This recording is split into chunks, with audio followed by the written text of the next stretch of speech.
Yes, it's time to talk politics. Not really politics, city stuff and county stuff. I just remembered that our guest is not only the 13th District Alder for the city of Racine, she's also the County Board Supervisor for District 2. Do those districts overlap? Renee Kelly is here. Good morning. Do they overlap at all? A little bit, yes. So my county district is actually, it spans over 4 different aldermanic districts. And actually mine is the smallest slice of the pie. And then I have aldermanic district, Alderland, Alder Davis, and I believe it was Alder Jones's old district. So Townsend. So, wow. How do you keep everything straight in your head? I mean, I got enough to do with just one radio station. How do you keep all these straight in your noggin? It's a lot, but, you know. And then on top of this, you work for the village of Union Grove. I do, yes. Oh, I couldn't keep it straight. I can't keep this place straight in the morning. I don't know how you're going to keep all that straight. Yeah. All right, so what's the difference between county government and city government? Ooh, that's a lot. Because if more everything complex. overlapped, and they do overlap with all, what does the county do that the city can't and vice versa?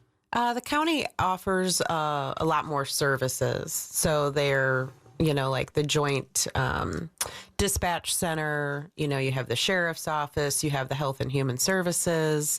So there's a lot more resources. And I was glad that I actually, stepped up and took that position because, there was a lot of resources and things available that I wasn't aware of, just sitting in my city seat because you're just a little bit more micro level at the city and, the county's a little more macro. So if that's a good analogy for you this early in the morning. I had the county executive in here, and he didn't explain it that well either. Because it's confusing to people. It is. Who do you complain to? All right, I got a pothole. Do I complain to the county and complain to the city?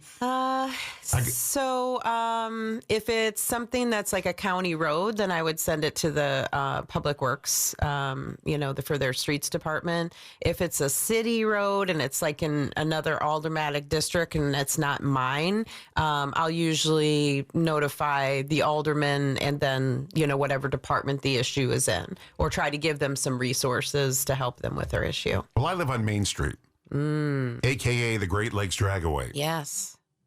I don't know if this is just new to cars, but they got this new noise on the mufflers, and they're like sputtering. They're coming down and loud. Yeah, annoying. And it's annoying, especially when it's at 1 o'clock in the morning. It's annoying because, unfortunately, that bedroom window is near Main Street, so I can hear it, and they just don't care. I see them drag racing on the street. Do you think if we remove the stoplights and put stop signs in place of that, it would help? I'll tell you why I don't trust stop signs. Because we have a stop sign right here on Victory Avenue in front of this radio station on the corner. Mm-hmm. And I go out every half hour to get some fresh air. They just blow the stop sign. They don't care. Especially if it's like 5:30 in the morning, they don't care. Because it's early. No one's here. Right. Some people make an attempt to stop. I see the brake lights, but they don't stop at all. And some people just go right through it. And it's not a 4-way stop. So do I think stop signs are done? No, it's not going to happen. I see people doing that at the lights too. So, oh yeah. So yesterday, matter of fact, on my way home from the county building, I was like, oh my gosh, these people are like full on running the red light. I just, so I always tell, like, my son's a new driver, and I told him, hey son, I'm not worried about you. I'm worried about the people that are on the road. People on the road. So yeah. And I passed a red light the other day, but I had no choice. I was coming to work. It was 5:20 in the morning. And it went through 2 cycles, and it wasn't giving me the green light. And then it started to, and I said, it's not going to go again. I mean, I got to move. I got 8 cars behind me. So I went slow. There were no other cars around. It was 5:20 in the morning. And I went slowly through it. And then I looked in the rearview mirror. It went through a 3rd cycle without turning green. And I figured, whew, now I'm going to get an all-points bulletin. Excuse me, we got an all-points bulletin for this Chevy out on the street. He's passing a red light. And that's what I thought was going to happen. I'm like, all day, I'm like looking around me to see if anybody's. That's when I would start inching my car up. Maybe I got to like set it off or something. Well, 8 cars behind me, and I can see they're getting impatient because they keep moving a little forward. Yeah. Like, come on, let's go already. And there are other cars that followed me through the red line. What are you going to do? Right. I mean, you can't sit there forever. So Yeah. anyway, let's talk about some of the things you have on your list here, because I don't want to. Sure. Enough with my loud cars and people passing stop signs. Let's talk about alternate side of the street parking, because I know it doesn't feel like it today. It does, but winter's coming. Correct. When it's 81 degrees outside, winter's not coming this year. Right. So alternate street parking is not just for the winter, just for the people that have this misconception. So it's always important to read the fine print when you're looking things up online. It is all year round. On Main Street it is by me. Yeah. And so it depends on the day of the week, but it's more enforced, obviously, during the snow season. And then if we have an emergency, snow situation, then, you have to park accordingly. But I think the problem and a lot of the complaints I'm getting is, I got a ticket, and I'm like, well, were you parked on the wrong side of the street? Was my first question. But I think people got complacent because during COVID, a lot of the things weren't being enforced. And then we had lost 71 officers in 21. So we didn't have the staffing level to enforce those things. So now that we have the staff in order to do that, people are like, oh my gosh, I'm getting tickets all of a sudden. Well, you would have been getting it all along, but the enforcement component wasn't there. So the rule hasn't changed. Alternate street parking is enforced all year round, especially on the weekdays, not during the snow season. So all of that information can be found on the city website. And it also helps, and this is on your thing too here, the street sweepers, because they need you off the street on that side to sweep Correct. the streets, or they got to go around you. Right. And it just makes their job more difficult. Yes. And so I have complaints that people say that their street isn't being swept. So I guess that goes to what the point you just made is, are the people alternate street parking so they can get through? And I see the street sweeper multiple times a week. So I know it's there on my travels, whether I'm taking my daughter to school or I'm heading to work. I can see the lines where they've been. So I know that they're out in my district. I've, driven around in the morning in my area just to prove the point that I know that they're out there. Now, as far as street sweeping the alleys, I don't think they do that anymore, but that's more of a technical question for DPW, because I've gotten that question as well. But they are out there. It's just, are you awake at the time they're sweeping? And what word is written on every truck? Every single, look at your eyes opened up on that one.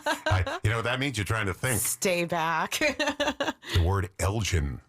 Elgin. Because they're made in Elgin, Illinois. Oh. And one of our announcers here is from Elgin, Illinois, and he's he loves street sweepers, because that was the big industry making Elgin street sweepers. So next time you see a truck, you'll see the word Elgin. Okay. I will take a look at 4 in the morning. See, you come here and you think you're not going to learn anything in this interview. And you're leaving with this vast knowledge. That's right. And we have a double barrel shot here this morning. We've got not only a county board supervisor from District 2, we've got a Racine Alder from District 13. Ooh, 13. I don't like that number.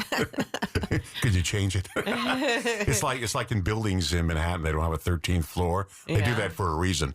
All right, it's District 13. Alder Renee Kelly is here. Do you want to be county board supervisor Renee Kelly or Alder Kelly, or it doesn't matter? Just Renee. Renee, that's good enough. Yeah.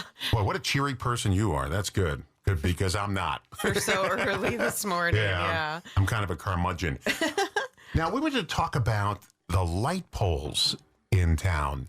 And you told me something I didn't know, that some are owned by the city, some are owned by We Energies. I didn't know that. Yes. Now, I noticed they're putting up new poles lately, because I see these giant buckets going up in the sky, which I would never I don't care if they offer me the king's ransom, I wouldn't go up in those buckets. And these guys are holding the poles steady. They're putting the wires up there. No, thank you. Yeah, right.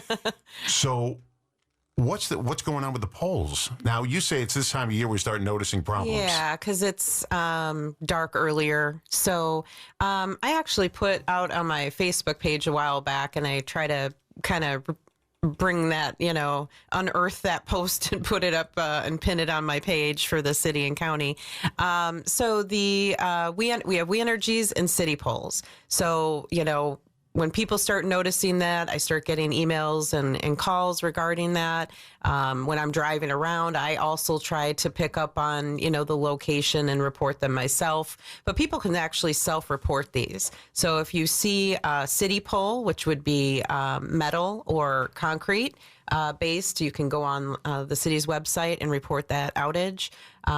If it is a We Energies pole, which is a wooden pole, which actually has a little metal number tag on it, you can actually go on the We Energies and self-report that. Or you could just call your alderman if you miss them and, tell them that your light pole is out. See, my alderman's David Mack. No, I love David. Yeah. Hey, Mac, get down here. I complain to him a lot, and also Melissa Caprillion I complain to a lot. Now I'll complain to you about it. The manhole covers. Oh, yeah. There is one on Main Street before you get to, it's between High and Gould. I think that's where it is. She's writing it down. Between High and Gould on Main Street. Now, my wife and I are going to go out with a tape measure when there's no traffic, and we're going to see how deep below the street this manhole is. When I hit it, I could swear the axle's breaking. My next door neighbor complains to me the other day. Next time you get one of those older people in there, I want you to tell them about that manhole cover. It's a killer. It's an axle killer. It must be about 2 inches or more below the street level. Now we're going out there with a tape measure, and I'm going to film it. Okay. And take pictures of it. I want to know what that is because actually we had this discussion in our leadership meeting at work yesterday. Yeah. And they were talking about some of the manhole covers and street areas that they were, redoing.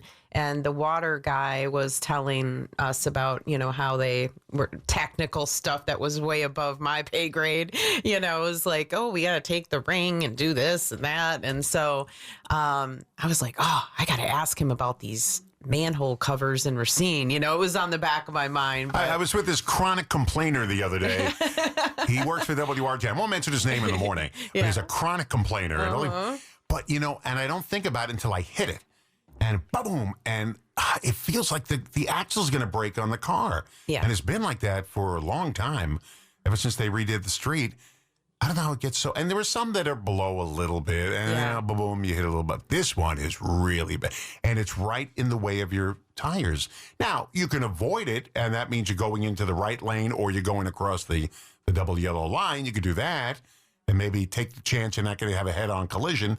Or you can hit the manhole cover. The one that I remember most frequently is Northwestern Avenue. So if you're heading towards like into town, it's in that right-hand lane there. So I always avoid it. And that's why I'm like, I don't want to hit it because it does that. It's a huge impact. It's like, da-dung, yeah, and it feels like, oh my goodness, the whole axle just... I'm going to go crashing into a building any second now. Oh, my gosh. What is going on with the construction in this town? It's crazy, isn't it? I mean, it's all across America. Construction is everywhere. And they would say there's 2 seasons, winter and construction. Right. That's it. Yeah, took me. So I also serve on the. Oh my goodness. The Racine Zoo board. Because it's been closed there for a while. So so it took me from West Racine to the north side. No lie, with all of the different areas that are all chopped up, not just that area. It took me 20 minutes to get to that meeting. I was like, no, can't go this way. Got to take this detour around, and then so. Got to take Erie all the way up to Augusta. Then Augusta, you got to go up to English. Make a left, go back to Erie. It was so crazy. I got there, I was like sweating profusely. I was like, do you know what it took for me to get to this meeting? It was so crazy. I know, and yet I don't see anybody working at these construction sites. I see barrels everywhere. I don't see a human being doing anything. Right. Look at her eyes open. Yes. Where are these people? They put the barrels out, but I never see anybody working. Right. I can't wait till Green Bay Road is done. I want to wait till Main Street's done because when I take Main Street up to 3 Mile or 4, I got to go all around the mulberry bush. I said to my wife, zigzagging my way up up to the post office. Yeah, and if you don't know, if you're not on the north side, I'm not on the north side anymore often. It's confusing. You don't know where to go. I'm like, I don't even know how to get there. There's no road map. All of a sudden, you're up in the Upper Peninsula. How did I get up here? What did I make a wrong turn? Did I miss something? All right, let's talk about. We got about 2 minutes here. Let's talk real about the budget now. The budget's going. The process going on with the county now. When is it going to be with the city? Next week? So I deal with 3 municipal budgets. Oh, so yeah, you got Union Grove. Yeah, I just presented our budget at Union Grove on Monday to the Finance Committee. Monday, this next week, I'll be presenting to the full board. And then on the county side, last night was the county executive's budget presentation. And then our budget meetings start next Tuesday for 3 nights in a row. And then the following week, the city budget starts. So it's a large juggling act to try to juggle it all and try to figure it all out. Each one is totally unique from the other. Union Grove's numbers are a lot smaller, obviously. The city's numbers are much larger, but then you look at the county and the numbers are even, substantially larger. So it's, I know what to look for, though, that being that I've been in it. And so I know that a lot of the county board supervisors last night after the meeting were like, I saw you over there the minute you got your book. You're like, highlighters, sticky notes around. You like numbers. Oh, yeah, I love it. Yeah, so you like numbers. When I do my checkbook, if I'm 2 pennies away from balancing it, I got to find those 2 pennies. I mean, I'm not going to sleep at night. And I'll get up in the middle of the night. My wife was like, what are you turning on the light for? I got to find that 2 cents. I got to do it now or I'm not going to sleep. And it's usually something I was sloppy and you couldn't read my writing. That's it. Instead of a 9, I wrote a 7 and it was just sloppy. So I'll find the 2 cents. But I got to find it. Correct. And because, math makes perfect sense. There's no, when people say, well, it doesn't make sense. Math makes perfect sense because numbers don't lie. Correct. I mean, they do what they do. So one of the misconceptions, that I've learned about government is the staff assembles the budget, right? And then it's approved by whomever the head is, a county executive or the mayor or the village administrator. And then it goes to the board or the council or, whichever entity you're in. And at that point, it's our budget. Right? So we determine what happens to that budget. We can amend certain things. This is a suggestion. So it's not, the mayor's budget. It's not the county executive. They formulate that. They put a lot of work into it. And I know that because of the months it took me to put my own budget together. And so I don't take that lightly. I know that there's a lot of work and time invested into that. But at the end of the day, if things don't look right and there's too much in there, I call it too much fat. You talking about me again? Oh, no, that's the budget. It's our job to, right size the ship and make sure that things are, being done correctly and we're not raising taxes or service fees or whatever it is that's embedded in there. I would like to see all budgets go back to pre-pandemic levels. And, if you look at things over a 5-year period, you can see that all 3, budgets that I've kind of touched have substantially increased. So, how do we get back to that? What do we need to do? That's the bigger question. How do you find time to watch Dateline reruns on TV when you're doing all this? I don't have cable, so I don't. Well, Dateline's on. It's on regular TV. I am amused by the police dog videos, the Malinois videos, things like that. I'm a nerd. I like the AI videos. I think they're funny. The 2 dogs in front of the microphones talking away. I like those too. Yeah. Thank you. Yeah, we got a great smile. Thank Renee you. Kelly is here with us. She is not only an alder for the city of Racine in the 13th district, she's also a supervisor for the county in district number 2. Before she leaves, Renee Kelly, I want you to tell us about October because this is important. I didn't want to miss on this. Absolutely. So October is Breast Cancer Awareness Month. So to me, that's really important.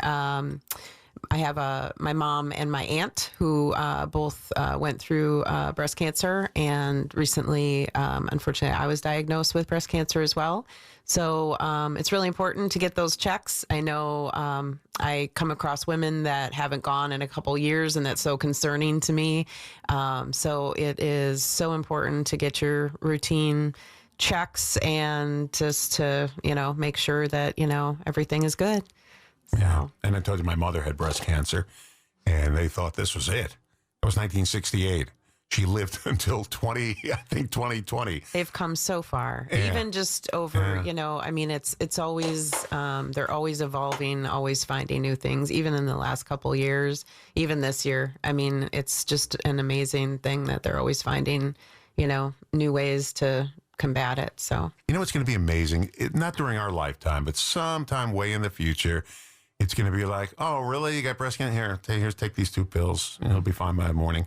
oh, Isn't that going to be great? that's that's be going to nice? happen Yeah. someday. Wouldn't that be nice? I mean, if you go back 150 years and they say we'll be riding around on 4 wheels with a gun, what are you talking about? The horse. That's what you got to worry about. Yeah. No, you'll be fine. Yeah. I see good thing. I see long life. Aw, Besides, thank you. the budgets, we need you to do the numbers. We got to get through this budget. You got to do the budget. Don't worry about it. Thank you, Renee. All right, So thank October you. is Breast Cancer Awareness Month. Yes, And get your checkups. And by the way, guys can get breast cancer too. that is correct. Yes. They don't think about that. They Right. can. It's not as prevalent as Yeah. women, but take care of yourself. All Hold right, on a second. thank Don't go you. anywhere. Okay.